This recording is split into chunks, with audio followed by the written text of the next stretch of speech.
오늘 우리에게 주신 하나님의 말씀은 구약성경 창세기 35장 1절에서 3절까지의 말씀입니다. 제가 가지고 있는 성경으로 구약성경 53면에 있습니다. 창세기 35장 1절에서 3절까지의 말씀을 제가 봉독하겠습니다. 하나님이 야곱에게 이르시되 일어나 베델로 올라가서 거기 거주하며 내가 내 형 에서의 낯을 피하여 도망하던 때에 내게 나타났던 하나님께 거기서 제단을 쌓으라 하신지라. 야곱이 이에 자기 집안 사람과 자기와 함께한 모든 자에게 이르되 너희 중에 있는 이방 신상들을 버리고 자신을 정결하게 하고 너희들의 의복을 바꾸어 입으라. 우리가 일어나 베델로 올라가자. 내 환난 날에 내게 응답하시며 내가 가는 길에서 나와 함께 하신 하나님께 내가 거기서 제단을 쌓으려 하노라 하매. 아멘. 사랑하는 여러분, 우리가 서로 간에 약간 좀 민망하고 조금 서먹한 것도 있겠습니다만 우리 이 시간 서로 좀 같이 인사할 텐데요. 어떻게 인사하시는가 하면 사랑합니다 라고 인사하는 겁니다. 우리 시간 서로 같이 좀 인사하도록 하겠습니다. 여러분 사랑합니다. 잠시만요. 제가 의도한 바는 여러분들끼리 하시려는 게 아니라 저하고 하시죠. 우리 다시 하도록 하겠습니다. 여러분 사랑합니다. 사랑합니다. 사랑합니다. 괜찮으세요? 그러면 이제 앞뒤 옆에 계신 분들과 인사하도록 하겠습니다. 보고 싶었습니다. 보고 싶었습니다. 제가 여러분들에게 읽어드리려고 동시를 하나 들고 왔습니다. 제가 좋아하는 동시 작가 가운데 곽혜룡이라는 아동문학가 선생님 계세요. 이분이 귀뚜라미라는 동시를 쓰셨답니다. 여러분, 귀뚜라미가 왜 귀뚜라미인지 아세요? 한번 들어보십시오. 귀뚜라미. 귀뚜라미가 귀뚤 막힌 귀를 뚫어준다. 대모처럼 내 귀에 꽉 박힌 소리 귀뚤 말끔하게 뚫어준다. 우와, 이야. 지금 적잖이 당황들 하고 계시는 것 같은데요. 혹시 여러분 살아가시면서 못된 얘기 많이 들으셨는지요? 니까짓 게 뭔데? 별것도 아닌 게, 아무짝에도 소용없는 게, 그런 못된 이야기 귀에 못이 박히도록 들으셨는지요? 그것 뚫어내라고 우리 하나님께서 우리들에게 귀뚜라미를 주셨답니다. 우와, 야. 지금 잘 따라오고 계세요? 많이들 좀 힘겨워 하시는 것 같아서 제가 한 편 더 읽어드리겠습니다. 여러분, 우리 손가락이 대부분 다 10개인데 왜 10개인지 아세요? 한민복이라는 시인이 우리 손가락에 대한 시를 적었답니다. 손가락이 10개인 것은 어머니 뱃속에서 몇 달 은혜 입나 기억하려는 태아의 노력 때문이지도 모릅니다. 우와, 이야. 좋지요? 혹시 여러분, 우리가 얼마나 귀한 존재인지 참 그걸 엄마 뱃속에 있을 때부터 손꼽아 세웠다는 겁니다. 1달, 2달, 3달, 4달, 5달, 6달, 7달, 8달, 9달, 10달. 그래서 손가락이 10개인 채로 두 손 꼭 쥐고 세상에 태어나왔다라는 겁니다. 우와, 이야. 분위기가 참 좋아졌어요. 한결 얼굴들이 많이 밝아지신 것 같아요. 제가 기분 좋아서 한 편 더 읽어드리겠습니다.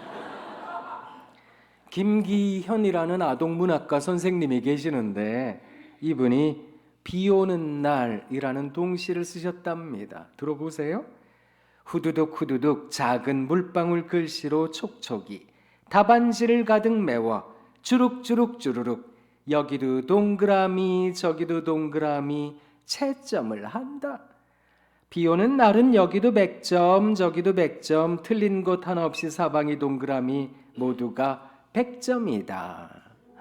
우와, 이야, 좋으시지요? 세상에 여러분 물이 조금만 고여 있어도 비 오는 날 빗방울이 떨어지면 빗방울이 떨어진 곳에 파장이라는 게 있는데 이 파장이 세모나게 네모나게 이는 게 아닙니다. 동그랗게 동그랗게 왠지 아세요? 하나님께서 지금 우리들에게 말씀하고 계시는 중이랍니다. 야, 너 그 살아가는 인생 괜찮은 거야. 너 동그라미. 야, 너도 틀린 인생 아니거든. 너도 동그라미. 야, 너도 그만하면 100점짜리인 게지. 너도 동그라미. 그래서 사방이 동그라미 모두가 100점이라고 우리 하나님 우리들에게 말씀하고 계시는 중이랍니다. 우와, 이야. 제가 지금 여러분들에게 어떤 시적 감성에 대하여 말씀드리려고 이런 동시를 읽은 게 아닙니다. 사랑하는 진국의 신앙가족 여러분, 우리를 일컬어 그리스도인이라고 말을 합니다. 그리스도인으로 살아간다는 것은 이 세상이 말하는 것과 조금 다른 어떤 가치, 어떤 관점, 세계관을 가지고 살아가는 것 아니겠습니까? 이 세상이 말하는 것과 똑같이 살아간다면 우리와 세상 사람들이 다를 바 없을 겁니다.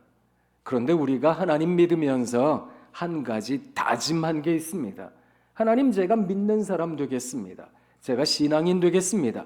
하나님께서 천지를 창조하시고 하나님께서 이 세상을 이끌고 계시고 우리 주님께서 우리를 위해 대속의 제물로 십자가에 달리시고 우리 주님으로 구원을 받는 인생인 줄 제가 믿습니다. 성령 하나님께서 우리 하나님께서 예수님께서 어떻게 우리를 사랑하셨는지 깨닫게 하시는 하나님의 영으로 우리와 늘 동행하고 교제하고 계심을 믿습니다. 그 믿음 말입니다. 이 믿음을 가지고 살아가는 사람들은 이 세상이 이야기하는 것과는 조금 다른 것을 보고 들을 수 있어야 되지 않겠습니까? 우리들의 시선이 이 세상과 똑같다면, 우리와 차별성이 주어지지 않는다면 사실 우리가 믿는 바, 그 믿음이라고 하는 것의 특징을 말하기가 어렵습니다. 믿는 사람들은 이 세상이 말하는 것과는 조금 다른 것을 듣습니다. 다른 것을 볼 줄 압니다. 아무리 이 세상 사람들이 우리에 대해서 별것 아니라고 이야기를 해도요, 아무리 이 세상을 살아가는 많은 사람들이 우리에 대해서 너 아무것도 아니잖아, 너 같은 게 뭐라고 그렇게 말한다 할지라도 우리가 들고 있는 이 성경책이 무엇을 말하는가, 우리에 대해서 우리 하나님께서 얼마나 우리를 사랑하고 계시는지 그것을 깨닫게 해주시고 가르쳐 주신다는 겁니다. 예수 사랑하심은 거룩하신 말일세, 우리들은 약하나 예수 권세만 도다. 날 사랑하심, 널 사랑하심, 우리 사랑하심 어디에요? 성경에서 있네. 그래서 우리가 들고 있는 이 성경책을 일컬어 The Book of Life라고, 생명의 책이라고 말을 합니다. 이 생명의 책을 보고 있노라면 우리의 하나님께서 우리에 대해서 우와, 이야, 이렇게 바라보고 계신다라는 것을 여실히 느낄 수 있습니다. 우리 하나님께서 첫째 날부터 여섯째 날까지 천지를 지으셨습니다. 천지 지으신 우리 하나님께서 보시기에 어떠하셨다라고 성경이 말하고 있습니까? 좋아하셨답니다. 심하게 좋아하셨답니다. 그때 좋아하셨다, 우와라고 하는 말을 히브리 말로는 토브라고 합니다. 우리 유치원생들 같기는 하지만 한번 따라해 보도록 하겠습니다. 토브. 자, 이제 이 단어의 뜻을 또 가르쳐 드릴 테니까 이제 말로 따라하지 마시고 표정으로 따라하세요. 두 눈을 할 수 있는 대로 크고 동그랗게 뜨세요. 한번 다 또 보세요. 뜨셨어요? 또 보세요. 자, 이제 두 눈을 크고 동그랗게 뜨고 옆에 있는 분을 바라보면서 한번 감탄이라는 걸 해보도록 하겠습니다. 우와, 이야, 우와. 좋으시지요? 이게 토브라는 겁니다. 히브리 말로 토브라고 하는 단어는 일종의 의태어입니다. 어떤 사람의 표정, 자세를 일컫는 말인데 이 표정이 여러 가지로 번역이 되었던 겁니다. 사람이라는 존재는 아무리 감동적인 것을 경험하고 감격적인 순간을 경험해도 시간이 지나면 평범해야 하지요.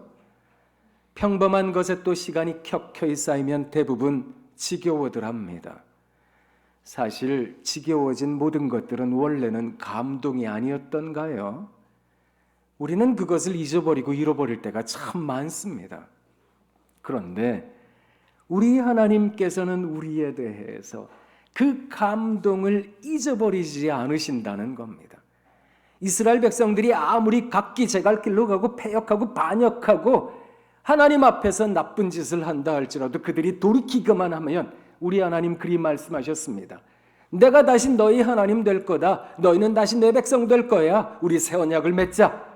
너희가 돌아오기만 하면 내가 너희에 대해서 긍휼히 여길게, 선대할게, 기뻐할게, 좋아할게, 안아줄게.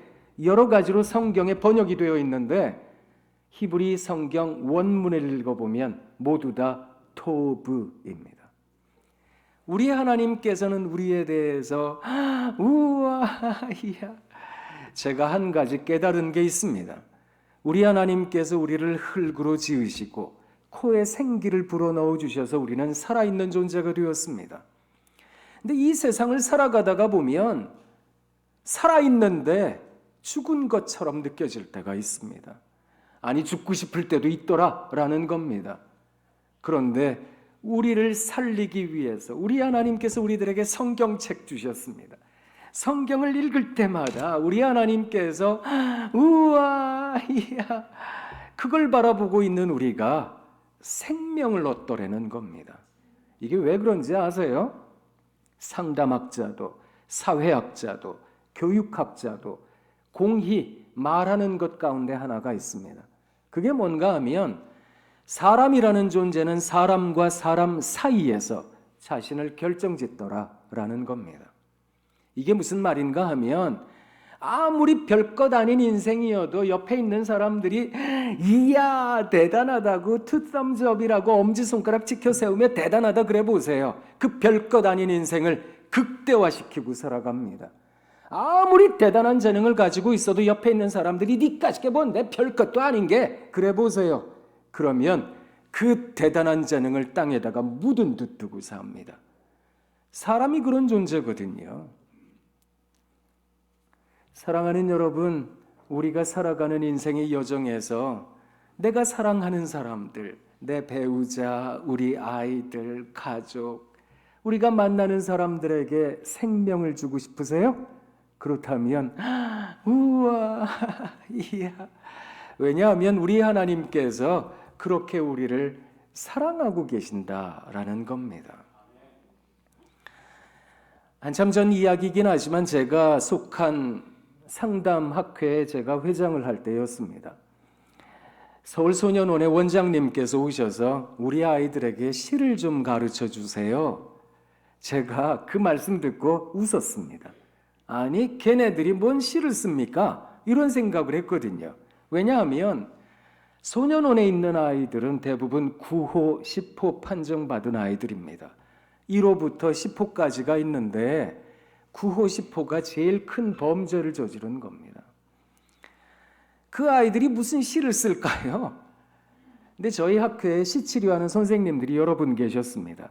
이분들이 저희가 가서 자원봉사하겠습니다. 그래서 많은 분들이 가서 아이들 시를 가르쳐 줬어요. 그런데 이 아이들이 얼마나 시를 예쁘게 쓰는지 세상에 그걸 버리기가 아까웠더랬습니다. 그래서 제가 그 원장님께 시를 좀 출판을 해서 비매품이라도 만들어서 시집을 만들어서 아이들한테 격려하면 좋을 것 같은데 그랬더니 이분이 어디서 500만 원을 들고 왔어요. 그래서 저희 학회에서 매칭 펀드라 그래서 500을 더해서 1000만 원으로 시집 2000권을 찍었습니다. 하늘을 향하여 날아오르다. 아이들의 신상을 보호하기 위해서 필명과 가명을 적었습니다. 그 중에 제가 읽고 참 많이 울었던 시가 있었습니다. 그 시는 강냉이라는 아이가 쓴 시인데 이 아이가 세상에서 가장 듣고 싶은 말이라는 시를 적었습니다. 시 제목은 좀 길었는데 시 내용은 짧았어요. 세상에서 가장 듣고 싶은 말, 아들 괜찮아. 제가 그거 읽고 많이 울었습니다. 여러분 얘가 겨우 14살이었어요 그때. 얘가 중학생이었다고요. 아버지가 늘 때렸대요. 엄마는 하도 맞아서 진작에 집을 나갔고요. 얘는 어리니까 갈 데가 없는 거예요. 그러니까 아버지한테 늘 맞았어요. 맞으면서 늘 폭력적인 이야기를 들었어요. 저것 때문에 내 인생이 이렇게 됐다고. 저게 태어나가지고 내가 이렇게 살고 있다고. 저거 나가 뒤지든지 해야지. 늘 그런 얘기를 들었대요. 매도 맞고요. 어느 날 아버지가 술 마시고 또 때렸는데 그 아버지 자고 있을 때 얘가 아버지 옆에 있던 소주 3병을 들이켰어요. 그리고 나가가지고 시동 걸려있는 트럭을 타고 자기 세상 끝낸다고 사람 치고 건물 치고 차 치고 많이 다쳤어요. 그리고 얘가 부모도 자식을 버렸으니까 합의해 줄 사람이 없으니까 거기까지 왔어요. 얘가 시를 적었어요. 세상에서 가장 듣고 싶은 말, 아들 괜찮아. 이거 눈물 나는 얘기잖아요. 옥수수라는 애가 글을 썼어요. 뭐 강냉이나 옥수수나 다 그게 그거죠. 근데 얘네가 다 콩밥 먹고 있다고 다 그런 식의 필명을 적더라고요. 보니까 옥수수라는 애가 위로라는 시를 적었어요. 많이 힘들어요. 많이 힘드니? 정말 외로워요. 정말 외로우니? 참 아파요. 참 아프니? 얘가 생각했던 위로가 뭐였는지 아세요?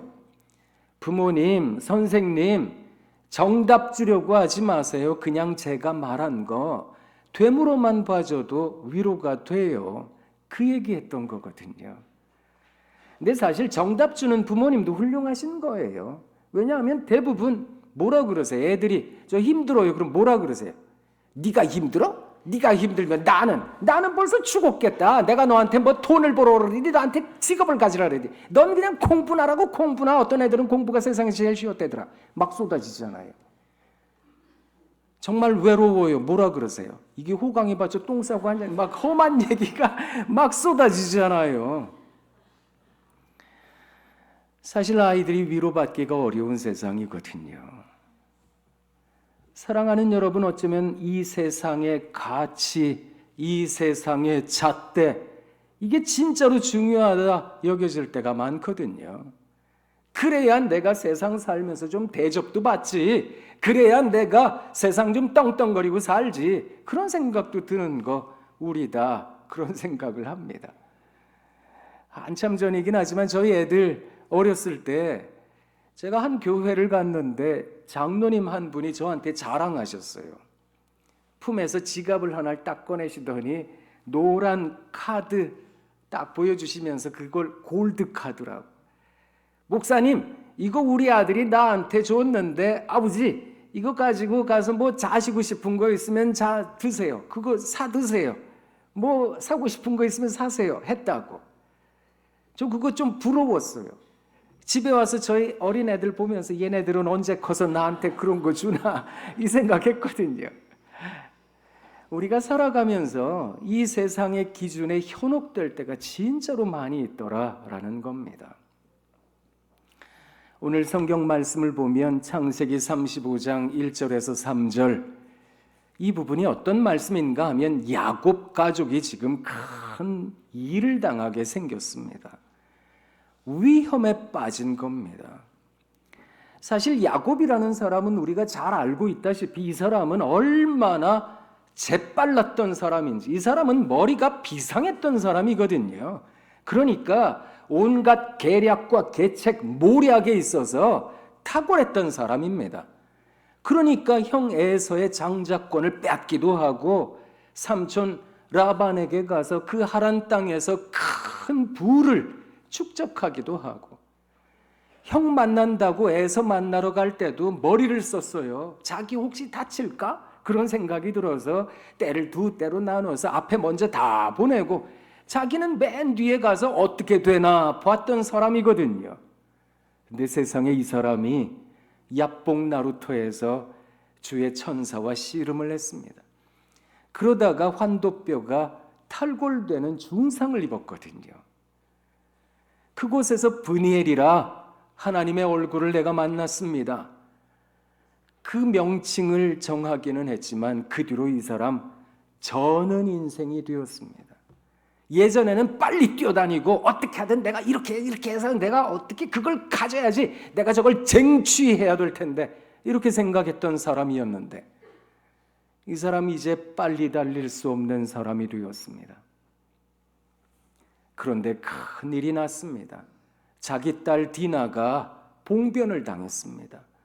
세켐 땅에 있었던 세켐 족장에 의해서 봉변을 당했습니다. 오빠들이 그 사실을 알고 복수했다고요. 다 죽였다고요. 그쪽에 있는 사람들을. 근데 여러분, 우리가 읽지는 않았습니다만 34장 마지막 부분에 보면 야곱이 아들들을 불러 모아놓고 야, 큰일 났다. 우리 다 큰일 났다. 우리 다 죽게 됐다. 그 세켐족 그들과 피의 혈맹을 맺고 있던 가나안 족속, 브리스 족속이 우리를 가만두지 않을 텐데 우리는 다 죽은 목숨이다. 그때 하나님께서 야곱에게 말씀하셨습니다. 너 하란 땅 갈 때, 삼촌 네 집 갈 때 나를 만났던 그곳 베델로 가서 너 제단을 쌓아야 되겠다. 너 예배 드려야 되겠다. 그 말씀하셨습니다. 예전 같았으면 이 야곱이라는 사람은 온갖 계략을 썼을 거거든요. 어떤 부족과 혈맹을 맺어야 내가 이 사람들이랑 내가 대결할 수 있을까? 내가 어떤 계략을 세워야 이 상황을 모면할 수 있을까? 이런 생각을 했었다고요. 아마 그랬을 거라고요. 하나님을 만나지 않았다면 말입니다. 그런데 하나님 만난 이 사람 어떻게 했는지 아세요? 가족들을 다 불러 모아놓고 얘들아, 우리 안에 있는 모든 우상들, 그 이방 신상들을 다 제거해야 되겠다. 얘들아, 옷 갈아입자. 우리 옷을 깨끗하게 갈아입자. 그리고 아버지가 하나님 만났던 베델로 우리 같이 올라가자. 그곳에서 우리 예배해야 되겠다. 여러분 한번 생각해 보세요.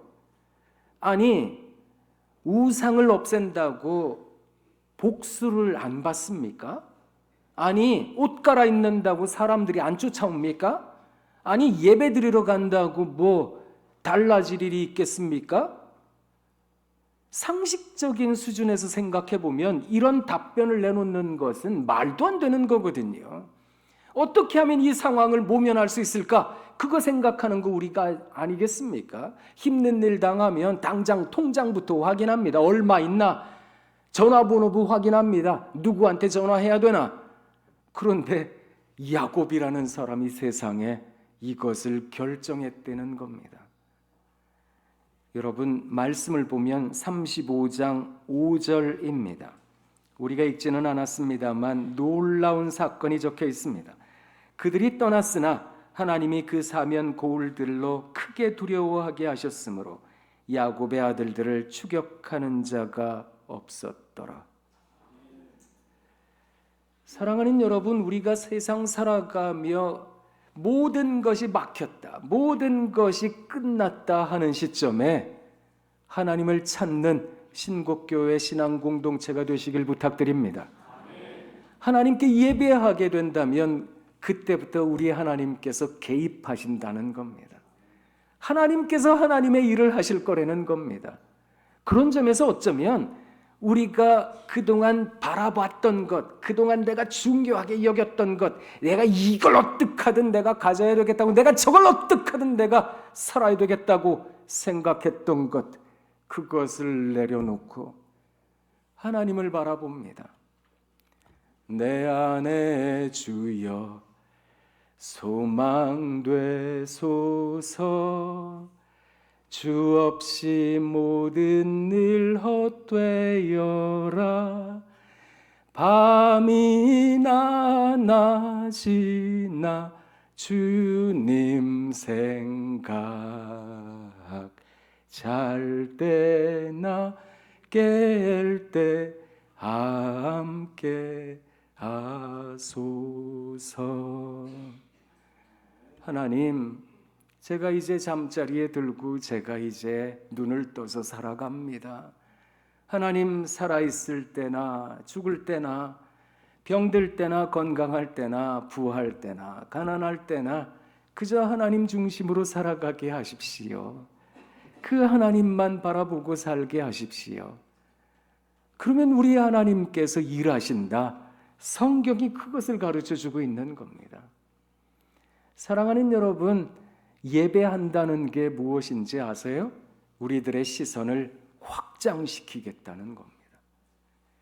그동안 늘 바라봤던 일상적인 거, 아니 귀뚜라미 귀뚤귀뚤 하는 거, 그거 의성어 빗대서 하는 얘기입니다. 손가락이 10개지 뭐, 그거 아니면 그게 아니지 인간이. 아니 그리고 빗방울 떨어지면 파장이는 거, 그거 과학적 상식이에요. 사실 우리가 고집을 갖고 자기 생각에 사로잡혀 있다면 이게 보이지 않는 겁니다. 나는 과연 하나님의 음성을 듣고 있는가? 나는 하나님을 발견하고 있는 것인가? 내 옆에 있는 가족을 향해서도 우와, 이야, 그렇게 바라보고 있는 것인가? 근데 사실 애들은 진짜 말 안 듣지요? 정말 지지리도 말을 안 듣습니다. 그래서 가끔 찬양 부르고 싶어요. 당신은 말 안 듣기 위해 태어난 사람. 아이고 진짜 말 안 들어요.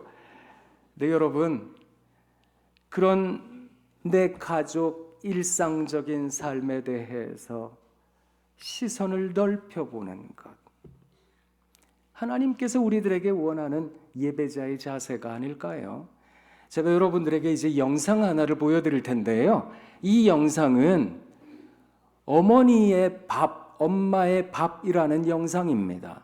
근데 이 영상에서 보면 외국에 나가서 그 왜 워킹 홀리데이 뭐 이런 거 있잖아요. 거기서 열심히 자기 미래를 위해 일하고 있는 청년들이 나오는데, 집에서 먹던 밥과 반찬, 집에서 먹던 식기를 들게 되는 거예요.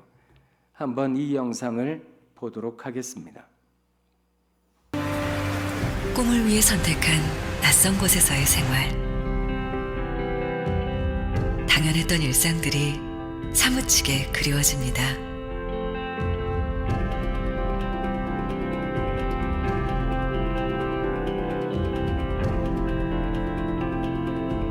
우린 꿈을 향해 달려가는 청춘들에게 특별한 선물을 하기로 했습니다. 첫번을 그리고 싶어요.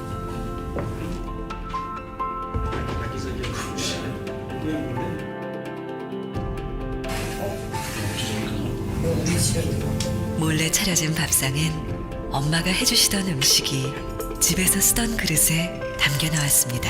나는 이런 밥상 안 봤어. 이것도 우리 거 같은데? 진짜 막 이거 내 건데? 이랬어요? 먼저 놔뒀겠네.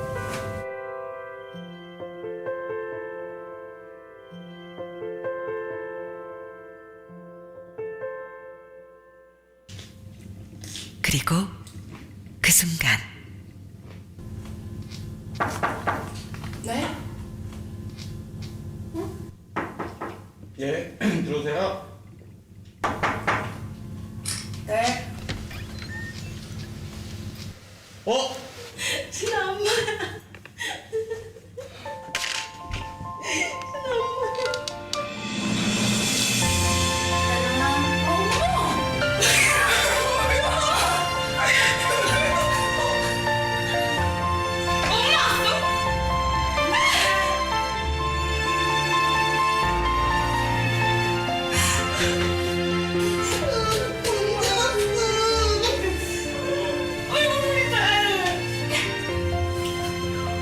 왜 울어?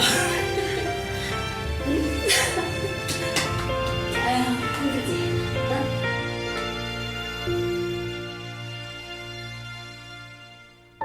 이 낯선 곳에 우리 아들은 처음에 와서 어떻게 다녔을까 그런 생각이 들어요.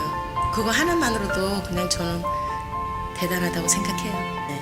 너 잘하고 있어서 또 고맙고 우리 딸이 또 되겠네. 당당한 모습으로 정말 우리 딸 대단하다 그럴 정도로 해가지고 왔으면 엄마는 그 이상 꿈이 사랑한다 우리 딸. 열심히 즐겁게 했으면 좋겠어요. 저도 믿어요. 그렇게 될 거라고. 엄마라는 존재 자체가 그냥 사람 자체가 다가오는 것 자체가 선물이 된다는 게 정말 이게 정말 결정적인 힘이 될 것 같아요, 저한테는. 꿈을 향해 달려가는 길은 때로는 힘들기도 합니다. 그 순간 가장 힘이 되는 건 당신 곁에 소중한 사람들. 네, 거기까지 보겠습니다. 혹시 여러분 그 왜 잘 걸어 다니세요? 그리고 바쁠 때 조금 막 쫓아다니기도 하고 그러세요? 그거 당연하게 생각하세요? 그거 당연하지 않다는 것을 무릎이 아파 보시면 아시는 거 아니겠습니까? 어떻게 뭐 밀가루 음식도 잘 드시고 아무거나 잘 드세요? 그거 당연하지 않다는 것을 소화 기능이 망가지면 이야 그것도 은혜였던 것인데 아시는 거 아니겠습니까? 애들 밤마다 늦게 들어오면 저건 도대체 계획이라는 게 있는 거야 도대체 너는 도대체 뭐하고 사냐 속상하시죠?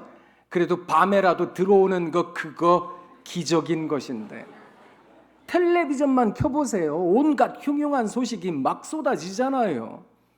그런데 우리 자녀들 밤에 그래도 집에 안전하게 들어온다는 거 이것도 은혜였던 것인데 우리가 일상적이라고 평범하다고 그거 아무것도 아니잖아요. 이래버릴 때가 진짜 많았거든요. 그러다 보면 정말 아무것도 아닌 것처럼 돼버릴 때가 많다고요. 근데 사실 하나님의 은혜 아닌 것 하나 없었던 것인데 우리가 지지난주에 추수감사절을 보냈지요. 한 해 돌아보며 하나님 고맙습니다. 감사합니다. 그런데 우리가 감사합니다 하지만 지난해 돌아보면 눈물을 흘릴 때도 많았고 가슴 칠 때도 많았고 하나님 왜 난데요? 왜 나한테 이런 일이 벌어지는데요? 속상할 때도 많으셨잖아요. 해마다 연초에 이 찬송 잘 안 불러요. 연말에 무지하게 부르는 찬송이 있습니다. 또 젊어서는 잘 안 불러요. 연세 많이 잡수시면 즐겨 부르는 찬송이 있어요. 뭔지 아시지요? 설교하고 바로 부를 거예요. 지금까지 지내온 것 주의 크신 은혜라 한이 없는 주의 사랑 어찌 이루 말하랴 자나깨나 주의 손이 항상 살펴주시고 모든 일을 주 안에서 형통하게 하시네. 그런데 이 찬송을 즐겨 부르시는 어르신들 중에는 아시잖아요. 일제시대를 경험하신 분들이 계시고 전쟁을 경험하신 분들이 계시고 그 가난했던 세월 60년대, 70년대를 살아내신 분들이 계시다고요. 뭐 넉마주의 하면서 이런 거 저런 거 주워다가 팔기도 하고, 그러면서 이거 도와주세요 저거 도와주세요 하면서 어떻게든 잘 살아보자고 잘 살아보세 노래 부르면서 이만큼 가게를 일구고 세상을 일군 분들이라고요. 사실 뭐 내놓을 게 별로 없어요. 변변치 않아요. 그런데 이분들이 이렇게 고백하세요. 지금까지 지내온 것 주의 크신 은혜입니다. 할렐루야. 하나님이 다 만사가 영통하게 하셨습니다. 여러분, 그것을 일컬어 믿음이라고. 우리에게 그 믿음이 있다면 지혜를 발견하지 않을까요? 이 세상이 말하는 지혜 말고요. 이 세상이 말하는 지혜는 이렇게 해가지고 요 다음엔 이렇게 해가지고 요걸 해가지고 어떻게든 돈을 벌어서 어떻게든 그렇게 해야 네가 지혜롭게 사는 거야, 이렇게 이야기하겠지요. 그런데 성경이 말하는 지혜가 뭔지 아십니까? 야곱에게 하나님께서 말씀하셨어요. 너 예배하러 와야 되겠다. 야곱이 그것을 지혜로 받아들였습니다. 식솔들을 모아놓고, 야 얘들아, 우리 안에 있는 모든 그 우상들, 이방신상들 없애야 되겠다. 우리가 쓸데없는 것 가지고 그것에다가 빌 때가 많았구나. 우리 그거 다 없애야 되겠다. 얘들아, 우리 옷 갈아입자. 우리 마음을 새롭게 하자. 그리고 예배하러 가야 되겠다. 여러분, 그 예배하러 가는 마음이 지혜입니다. 사랑하는 신곡의 신앙가족 여러분, 우리가 세상 살다가 보면 마음 무너질 때가 많습니다. 아이고, 이거 어떻게 하나? 이런 상황에서 어떻게 버텨야 되나? 그럴 때가 있는데요. 그때 그저 일상에 묻어있는, 아니 아픔 속에 동행하고 계시는 하나님을 발견하시면 좋겠습니다. 그게 지혜입니다. 그래서 여러분, 댁에 가셔서도 세상 사시면서도 우와 이야, 아이들에게도 우와 이야, 그게 살아있다면 지혜가 있으신 겁니다. 믿음을 살아내시는 여러분 다 되시길 부탁드립니다. 자, 이제 어르신들이 우리들에게 나누어 주었던 그 지혜의 찬송 301장 같이 불러보도록 하겠습니다.